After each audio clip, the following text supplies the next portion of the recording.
Okay. The sound seems heavily rooted in thrash, but with clear folk tones. How much did your environment and cultural background affect the overall arc of your music?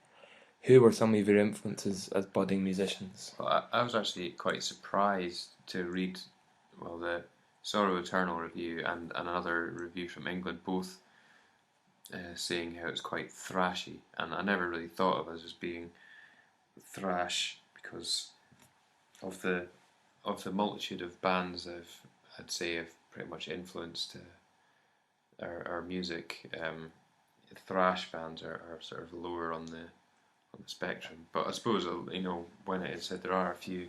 Depends what you term. It's a bit of a broad term these days, isn't it? I suppose, but maybe. But yeah, I don't care really. Yeah, but I suppose When's Death verse is kind of thrashy, isn't it, and stuff. Yeah, we've got like lots of compound time and all that jazz. But yeah, bands that have influenced us. Metal bands. Like probably when, like early days, Pantera, Machine Head. Yeah, I'd have to say like the bands that it's probably the same with most people. The first bands you listen to make the biggest impact because there's once you've formed your musical character, you listen to other bands and they give you ideas or whatever. But there's nothing. The first bands you listen to are pretty much your benchmark in metal, and for me anyway, that was like Pantera, Rage Against the Machine, Fear Factory, Biohazard, Sepultura, yeah, definitely Sepultura. Entombed, Fear Factory, yeah, Entombed. Yeah, they were like the big ones when we were growing up in the early 90s. Developing probably the more technical style, it was like that an album by Napalm Death called Enemies of the Music Industry. Yeah. Or Business even. Enemies of the Music Business. And that was a big one for style. Yeah, I'd say Napalm Death came along at the right point when metal seemed to be flagging a bit, and that album came out and just it was kind of the height of new metal.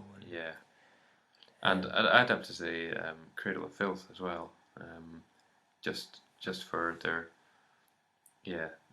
the technical stuff. Yeah, because it was metal was being a bit boring, and then I started listening to Cradle of Filth, and it's like it's like a bloody orchestra or something. There's a lot of.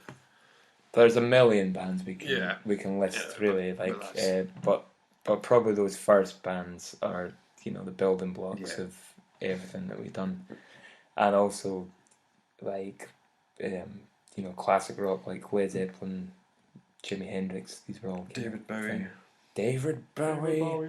And I suppose you can't really avoid the whole Scottish traditional music scene, whereas whether you think it did or not, it probably did influence us.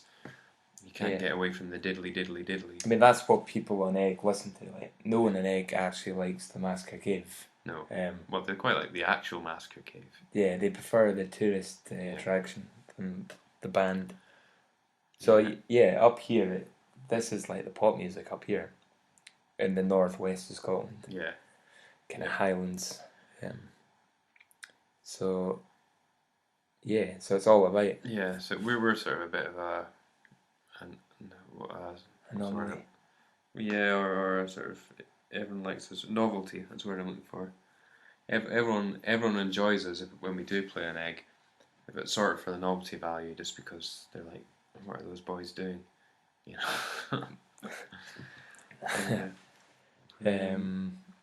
Is that the question answered? That'll do. Yeah.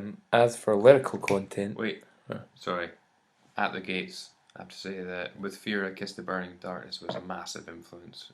That was an album which sort of showed the potential of two guitars, like really like how you could have two guitars doing two completely different things, and to make the tune so more orchestrated, and before that, like things like Pantera and a lot of other bands are just like they're one guitar, one riff driven, with everything else beefing it up. Whereas listening to that album, I was like, holy shit!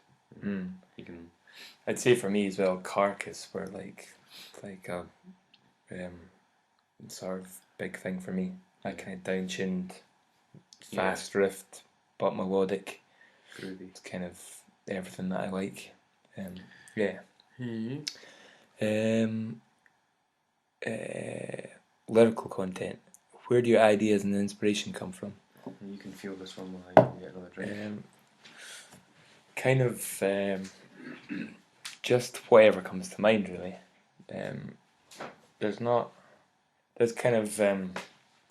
There's explicit themes, but there's not literal lines relating to me, really. It's kind of Behemoth is about sort of the media's influence on culture. How did we come up with that one?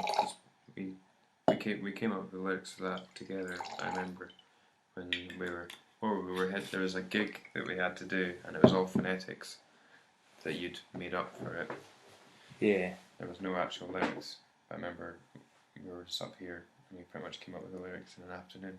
I can't remember what inspired it in the first place. Well, I know that our drummer, he had that was it. He had a bus crash, and one of his students, he's a teacher, and one of his students died, and he was just telling us about how the story was construed, and just the fact that things have been made up, and there's nothing that you can do really to stop that happening, and it's just kind of and then of course that led on to like Eigg has always been in the newspapers for good and bad reasons. Well, good from our point of view, but I mean, there's a lot of people for some reason that don't like Egg's approach to things because it bought itself, and it rubs landowners up in Scotland the wrong way, and there's people who are willing to twist the truth of a story, to try and put a black mark on it. Yeah, so that was definitely it was a mix of kind of emotions all kind of stuck into the one massive kind of sort of generic theme. Yeah, but it kind of meant something to us. So. Yeah, and other ones are just kind of Winds of Death is just about a life of regrets, basically. And I'll just skip through these. Long Time at Sea is about just isolation. It's kind of probably written in winter time, those lyrics. And The Prey Approaches is about dogma and dogmatic views, whatever they may be, religious or conspiracy, or any fucking idiot that hasn't got anything to back up their stupid fucking argument. That's pretty much it. Though I haven't said fucking, there's no profanity in any of our lyrics. No, in fact, we're probably going to sort of dub a beep over some of those swear words there. Yeah. What if our mum's listening? Exactly. That fucking old cunt's going to think... cunt bag. Yeah, she'll be straight on the phone. No, she's lovely. Yeah. What else we got? We're always curious about the rock and metal scene throughout the world.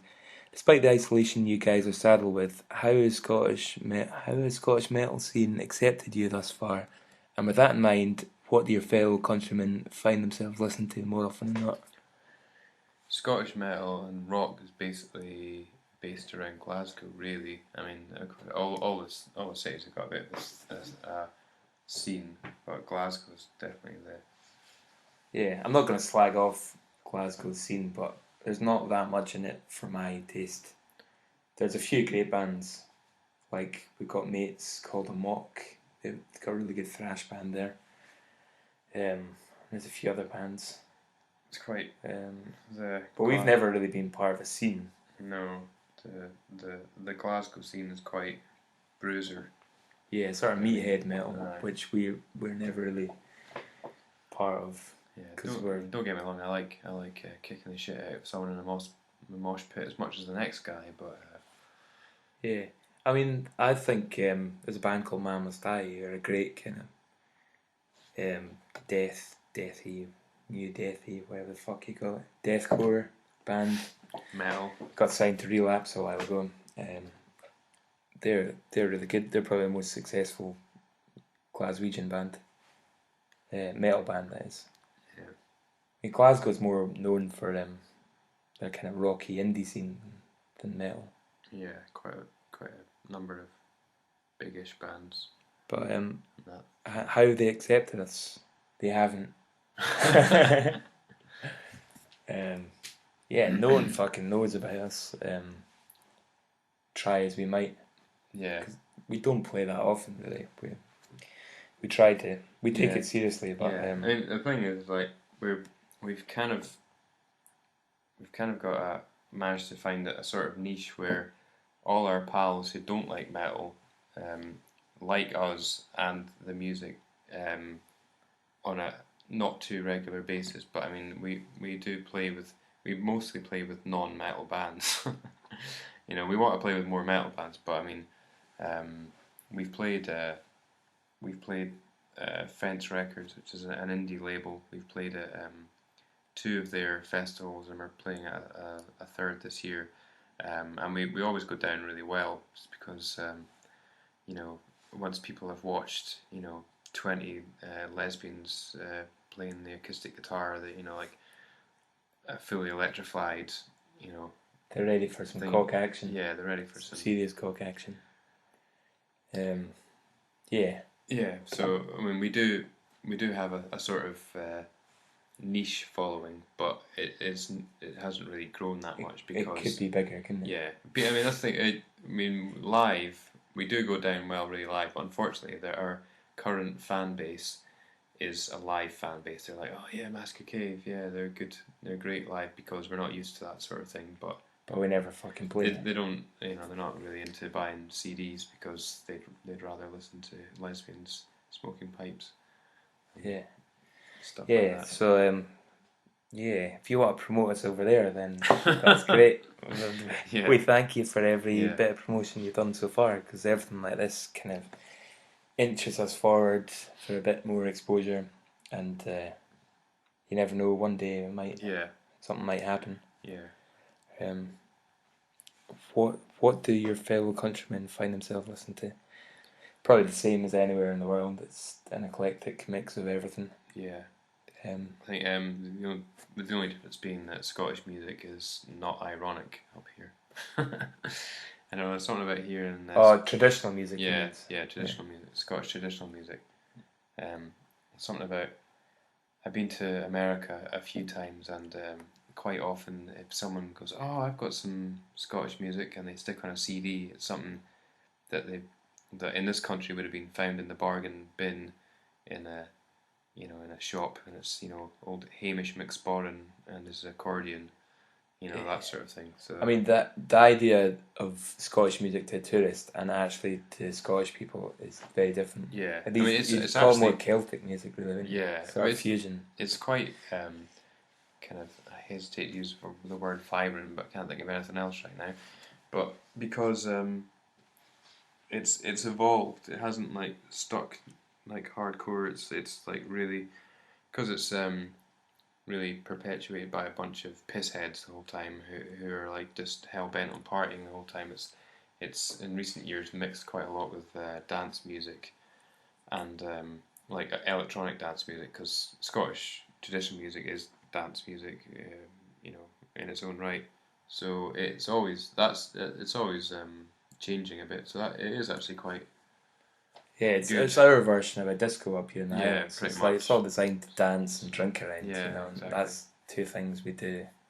Well, we do drinking well, and then we think we do dancing well once we're pissed. Yeah.